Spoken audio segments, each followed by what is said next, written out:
we're just one segment away from the finals. Yes, we are. You're still there. I'm still here.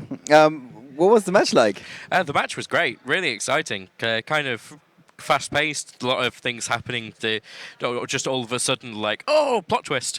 Well, it was really, really fun. A really fun match to watch. Right. We tried to have a look at the chat and at the same time catch the highlights. That didn't work so well. Let's just put it this way. We're still short on staff, I guess. But we got a few moments, so let's take you guys to the highlights of this little match. Basically, the build-up of both of these players in the first game. There we see a big effect veiler, basically. As you see the Sky Iris, so that was a good opening, of course. And on the other side of the field, you can also see he was fighting back, of course. Finn. Yes, definitely quite nasty to have your Edia effect veiled. You really want that effect to go off, just so you can start making any sort of plays. Right. So our little setup in the first game, we actually had to go back and find that later. Then the only real thing that seemed to be happening until the big ending, so to speak, was a fusion summon. Let's bring that up. That is our second highlight from the first game. Here we go. It looks a little like it's still the same situation, but that happened a lot later, which is very typical for these games these days. And that seemed like the one time he was really pushing here. That was when Carmelo was pushing, in my opinion. At least that's how it appeared to us on the sidelines. Yeah. I don't think this is the right game. Actually, because those are two completely different decks. Yeah, we saw the Monarch deck right now. Yeah, yeah, that was the Monarch. That was the previous. That was the previous round. I think we have some technical difficulties to say the least. That's why I was a little confused, to say the least. In the first game, I thought like, yeah, this is okay. I think, guys, we have to see if we can get the right highlights. We're not 100% sure what our tech crew says to that, if they can set it up in a second. We could just try and bring the next highlight up. If it's not the correct one, I think we have to cut this short, as in super short. This is the correct one. Okay, here we go. This is Baba. This is the end of game one, I think. Are we correct? Very possible. Okay, this was the original first cut that we, the original first highlight that we did. And then we tried to go back in time and get the other two. And I think we went so far back in time that we ended up in the game before. That might be possible, and it's also hilarious. This is when I started singing nursery rhymes. Yeah. Okay, here we go. So basically, oh, Jesus. We went through the replay, tried to look at the game. Just, you basically jumping over the game in 1 minute intervals. Try to find a moment which looks like it's a big moment. It's just like, oh, yeah, that looks like something. And both players have set up. Basically, in the first game, there was a moment where Burning Abyss just went, you don't have any life points anymore. And that was it. Like, it was all of a sudden, oh, how many life? Why? What? Why is he on 700 life points? What happened? We looked away for a second, and then he was on 700 life points. Right, and he sniped him. Yeah. Okay. Well, that makes sense. Let's see if we can get the right game two, like from this match, actually. Here we go. This looks a lot more promising. That was the Sky Iris Surge at the beginning of game two, which, of course, is a good opening, like we heard.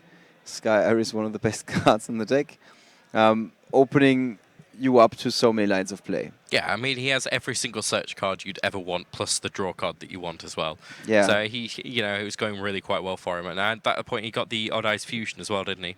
Yeah.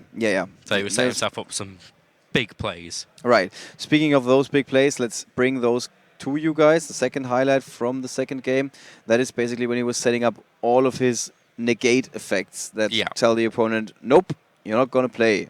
Is this when the Vortex Dragon came out? Yes. And on top of that, he went with the Abyss Dweller immediately. As we later learned, he plays 2 copies of it. And that's, according to Luke, that's the best reason, or that was the possible reason why he went with that Dweller so early on. Because normally you want to save it, hold on to it a little longer. I think Finn was very, very well prepared for Burning Abyss, and that's why he got so far. Yeah. Seems like he made the right choice when it comes to calling, putting together his side deck, of course, and also his main deck. Then we got the shortest, second shortest clip I just see. That's our next highlight. That is basically one of the scariest thing that can happen to you when somebody just puts down Dante 4 face downs. He's like, it's your turn. And you're like, this is not going to go well. Or in the very least, this game is not going to be over very soon. Oh, yeah, it did feel kind of scary seeing it from that perspective. But then you kind of realise that he'd set a twin twister without any materials in his hand. To discard, yeah. So you were like, well, I'm not really quite sure where he's going with this. Yeah. At any point, if he'd have kept a card in his hand to be able to discard, he would be able to get rid of the Sky Race and the Scales to be able to stop anything happening. Right. Let's bring up the next highlight, please. There we have the setup of the Scales, basically. And at the same time, we do see a Twin Twister that was starting to turn this game around, I would say.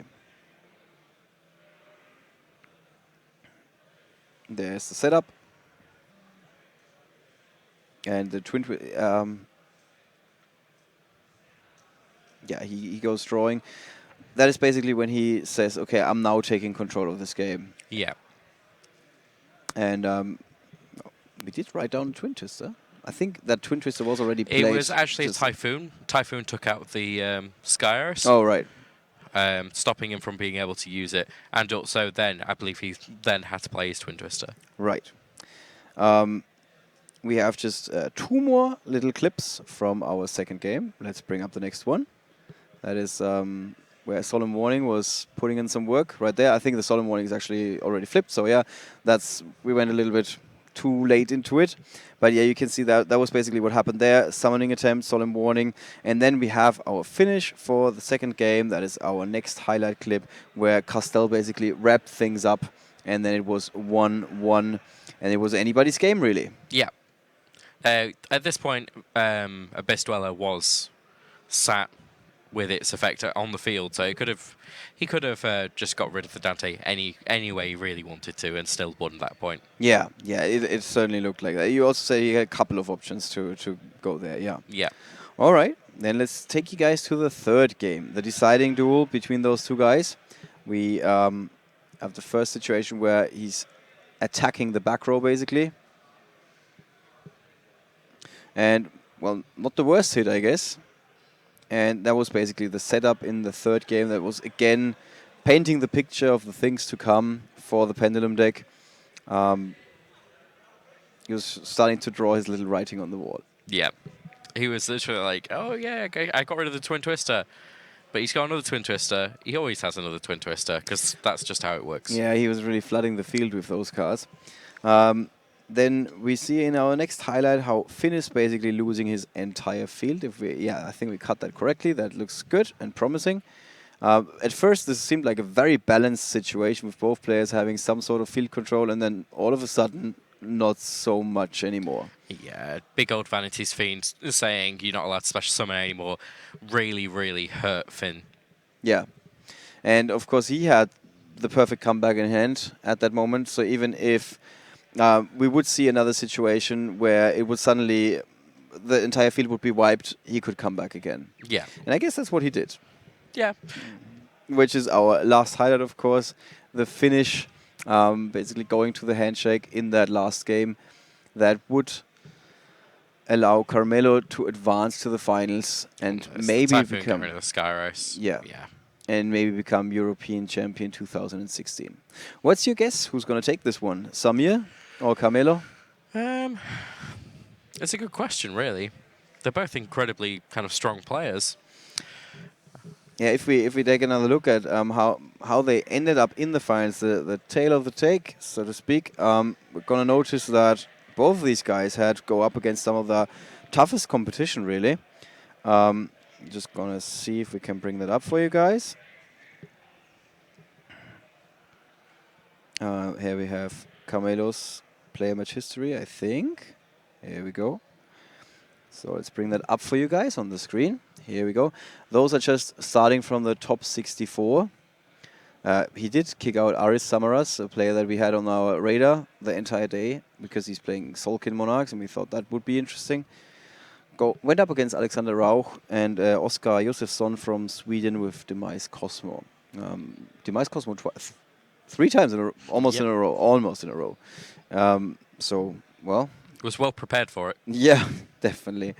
We can take a quick look how he ended up in the top 64.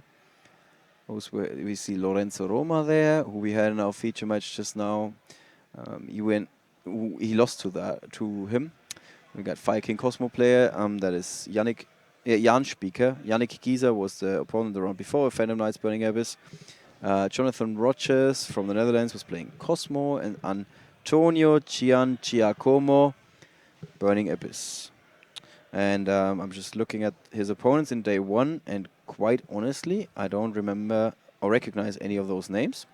So let's maybe take a look at what Mr. Bashir went up against. Samir Bashir, here we go. This is his way to the semi-finals. You see lots of Germans he got kicked out. Sven Ole Wegner, we saw that on the stream. Joshua Schmidt kicked out in the round before. Federico Mecozzi from Italy with Phantom Knights Burning Abyss. Steffen Eichelberger, Domain Monarchs, and Nico Schlierkamp with Phantom Knights Burning Abyss. His matchup against Germans is certainly really promising. He's also kind of knocking out a lot of Phantom Knight Burning Abyss as well. Yeah. So here we have round 11. So let's take a look at this part. He lost to Christoph Mourikis from Greece. Did, however, win against Michele Azzalini, Domain Monarchs, Giorgio Quintavalle, Phantom Knights Burning Abyss, and Alexander Schmidt, Phantom Knights Burning Abyss. I think Alexander Schmidt went up against both of these players. So yeah, looking at it, there is a lot of Phantom Knights Burning Abyss that's how he's already... Lost to Pendulum, you mean? Yeah. Well, also that Samir's beat. Yeah. And beat out to be here. So he's prepared for this match. Right. Well, we're going to see if he's not just prepared, but also going to be victorious in our finals of the Yu-Gi-Oh! Championship Series. Championship, European Championship. The Yu-Gi-Oh!